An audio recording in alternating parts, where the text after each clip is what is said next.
one. Come on, be unified. We need a move of God. We need the move of Jesus. Hallelujah. Valleys. Come on, mountains are falling down right now. Come on, we give you glory, Jesus. Come on, come on. Open your mouth, open your mouth. Come on, let God arise. Let God arise. Let God arise. Let God arise. And let every enemy be scattered. Let God arise. Let God arise. Come on, he's arising. Come on, let God arise. Come on, let every enemy be scattered. Let God arise. He's arising in your praise. He's rising. Come on, in your worship. He's rising. Come on, in your prayer life. He's rising through your faith being released right now. Let God arise. Come on.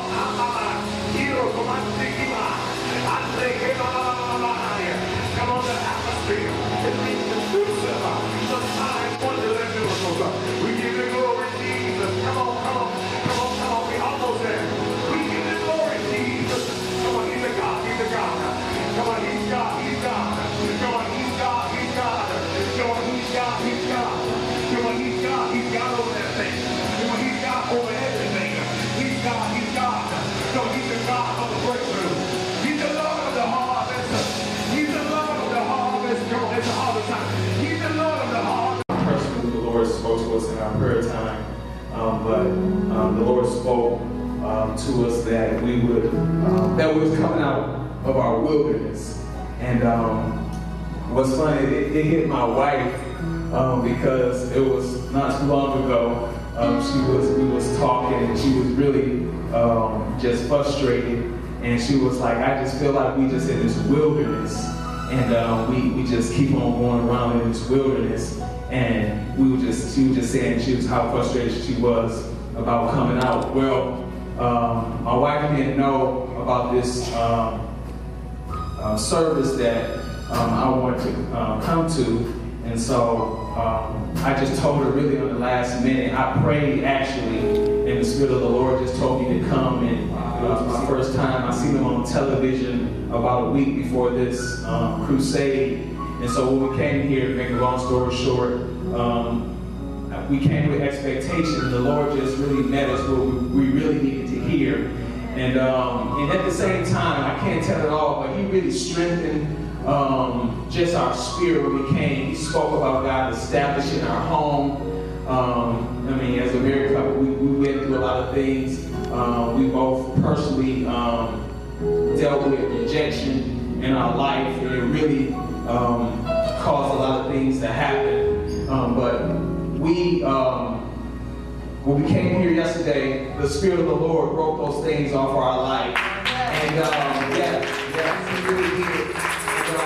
We just been walking bold just since last night, and I don't know if I'm gonna let my wife share, but I guess I'll share it. This just a little small sign of prophet. The Spirit of the Lord spoke and said that my hands will be blessed, and this day forward, whatever I put my hands to, is going to prosper.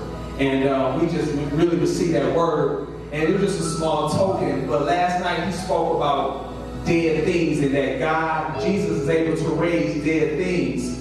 And God just always used things unusual in my life. But I had to go to work, and we got a 2007 Pacifica, but we've been eating jumps and everything else and been dying. So I had to be at work at 6 o'clock in the morning. And when my wife went to go get in the car was totally just dead. You know, when you unlock the door, no power.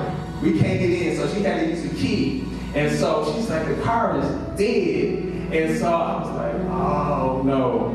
And so she went next door. It's dark, like pitch black. I'm like, and knocking on our neighbor's door. And so I went, and then all I did was touch the door, and the car alarms went off, and the car started right away.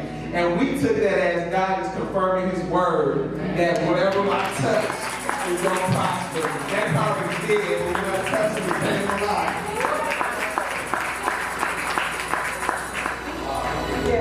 I just want to add on what he said. Well, last night when we left here, I was so excited, and I was like, God had already taken care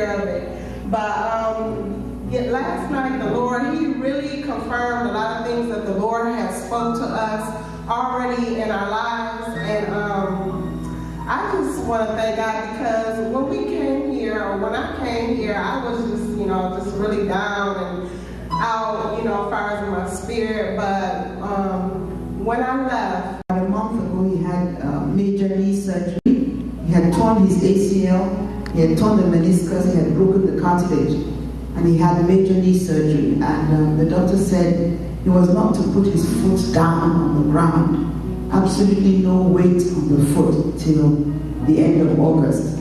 And so he had to be on crutches, and they said under those circumstances was he to put the right leg on the floor.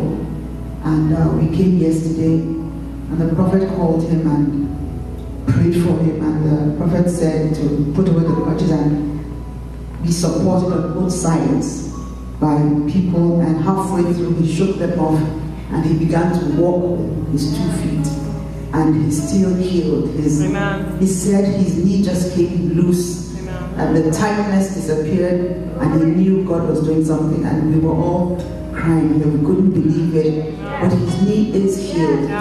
He went this morning for therapy, and the therapist said, oh, he's doing very well. And the therapist thought it was his work and had fixed the knee. And I said, no, it was God who fixed it. It wasn't me. My name is Pulumata Pope, and I live in Atlanta, Georgia.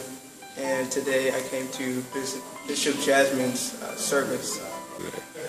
It was great. It was something I never expected to happen. Being able to walk, I've been on crutches for the past 30 days, and the doctor, he said I'd be able to walk in 2 weeks, but my family didn't think it would be possible. They thought I was behind schedule. Now, just yesterday I tried to put weight on my foot, and it wasn't possible. And when the bishop called me up, I was able to walk.